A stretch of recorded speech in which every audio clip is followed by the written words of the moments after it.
ኢንሻአላሁ ተዓላ ዛሬ አዲስ ፕሮግራም እንጀምራለን። ተከታታይ ፕሮግራም ማለት ነው። ተዝኪየቱ ንፉስ ነፍስን ስለማጽዳት አንድ ኪታብ ጨርሰናል በዚህ ጊዜ ቆይታችን ማለት ነው። ከዚህ በኋላ ደግሞ ኢንሻአላህ ሌላ ርዕስ ጀምረን እንዲሁ በተከታታይ የምናይ ይሆናል ኢንሻአላህ። ርዕሳችን የሚሆነው አልኢማኑ ወልሐያህ ህይወት ኢማንና ህይወት የሚል ይሆናል። ኢማንና ህይወት። ኢማን በህይወታችን ላይ ምን አይነት ተጽዕኖ ነው ያለው? ምን ይሰጠናል? ምን እናገኛለን በኢማን? ትክክለኛው ኢማን የሚባለውስ ነገር ምንድነው የሚለውን ነገር ኢንሻአላህ የምንወያይበት ይሆናል ኢንሻአላህ። ስለዚህ ንያችን እንድናስተካክል አደራላለሁ። ንያችን በአላህ ፈቃድ ኢማን የሚባለውን ነገር ተረድተን ወደ ውስጣችን አስርጸን ወደ ህይወት ደግሞ ለመቀየር ኢንሻአላህ የምንሰማውን ነገር ለመኖር እንነይት ኢንሻአላህ። የእውቀት ችግር በዘመናችን ብዙ የለም።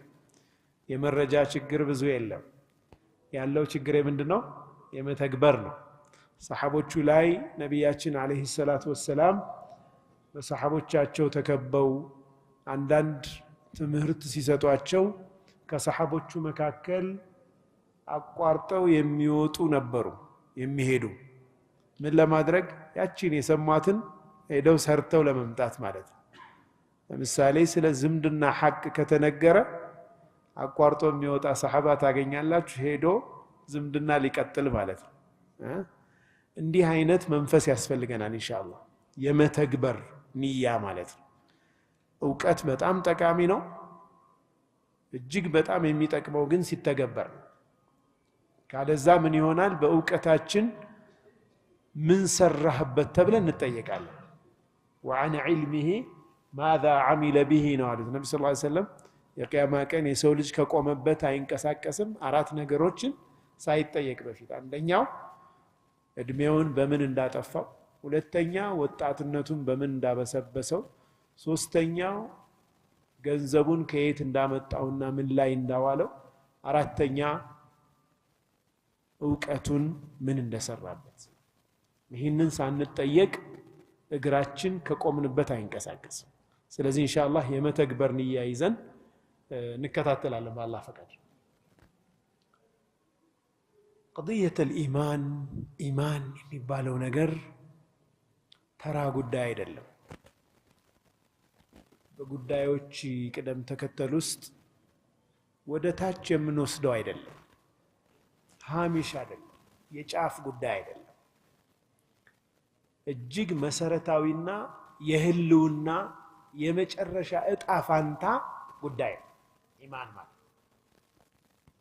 ኢማን ዱንያችንን ብቻ ሳይሆን ዋናውን አኺራችንን የሚመለከት ስለሆነ ምንድነው? ቀضያ መሲሪያ የእጣ ፋንታ ጉዳይ ነው። የመጨረሻ ዴስቲኒያችን የመጨረሻ መዳረሻችን የሚወሰነው በኢማናችን።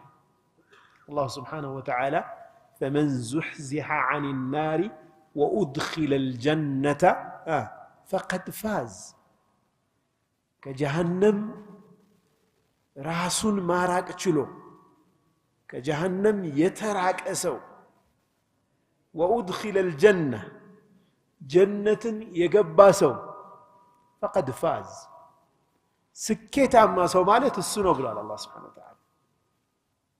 ትልቅ ስኬት ለሰው ልጅ ከጀሃነም ርቆ ጀነትን ማግኘት። ለምን? ዱንያ መጨረሻ በሞት ትቋጫለች። አንድ ሰው ተመቸውም አልተመቸውም አገኘም አጣም መጨረሻው ምንድነው? ከሞት መዳን ይቻላል? አይቻልም አይደለም። መጨረሻው መደምደሚያው ሞት። ሞት ከሞት መዳን ቢቻል ኑሮ አሽረፈ الخلق عليه الصلاه والسلام ይድኑ ነበር። كل نفس ذائقة الموت وإنما توفون أجوركم يوم القيامة فمن زحزح عن النار وأدخل الجنة فقد فاز የነገሮች ሁሉ መቋጫ መደምደሚያው ሞት መሆኑን ነገረን አላህ ማንኛውም ነፍስ ሞትን ቀማሽ ነች አለና መደምደሚያችን እሱ መሆኑን ነገረን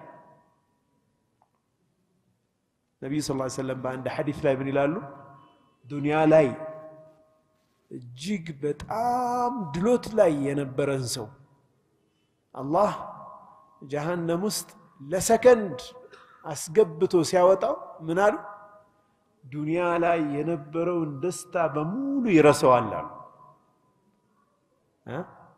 ዱንያ ላይ ከፍተኛ ስቃይና መከራ ውስጥ የነበረን ሰው ለሰከንድ ለለሕዛ ጀነት ላይ አስገብቶ ሲያወጣው ዱንያ ላይ የነበረውን መከራ በሙሉ ይረሳል አሉ ነብዩ ሰለላሁ ዐለይሂ ወሰለም ዱንያ በጣም አጭር ነች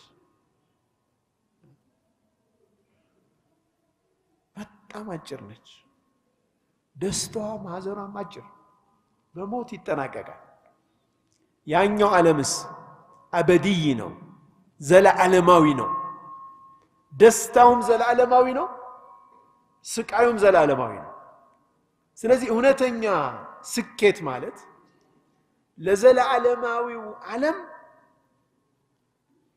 በዘላለማዊው ዓለም ስኬታማ መሆን ነው እውነተኛ ስኬት ማለት فمن زحزح عن النار وأدخل الجنة فقد فاز الله سبحانه وتعالى سل جهنم سيناجر وإن منكم إلا واردها كان على ربك حتما مقضيا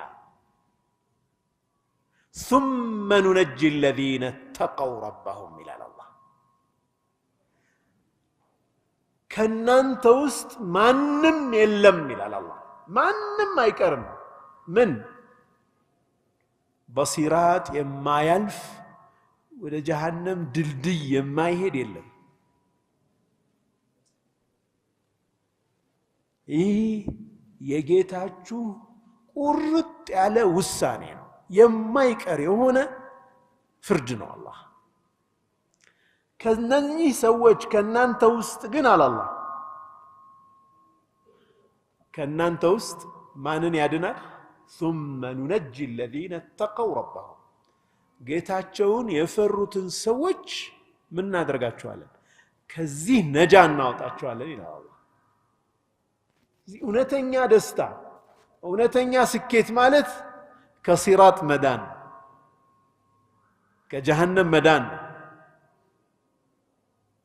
እውነተኛ ደስታ ማለት ጀነትን ማግኘት ይህ ከሆነ ኢማን እጅግ ወሳኝ ጉዳይ ነው ማለት ነው ከአውለዊያቶች ሁሉ ቅድሚያ ሊሰጣቸው ከሚገቡ ነገሮች ሁሉ ቀዳሚው ምንድነው ኢማን ያለ ኢማን ከጀሃነም መዳን አይቻልም ያለ ኢማን ጀነትን ማግኘት አይቻልም ስለዚህ ቀضያ مصيرية إنها لسعادة الأبد أو شقاوة أبدية قدايو يمن سلوهنا نو يزل علماوي دستا ويم يزل علماوي سكاي قداي سلوهنا يا إيمان قداي الجيك بتعم وسان قداي እንግዲህ የሰው ልጆች በታሪክ ማለት ነው የሰው ልጅ ከተፈጠረ ጊዜ ጀምሮ መሰረታዊ የሆኑ የፍልስፍና ጥያቄዎችን ራሱን ሲጠይቅ ኖሯል በርካታ ፈላስፎችም እነኚህን ጥያቄዎች ለመመለስ ወጣዋል ወርደዋል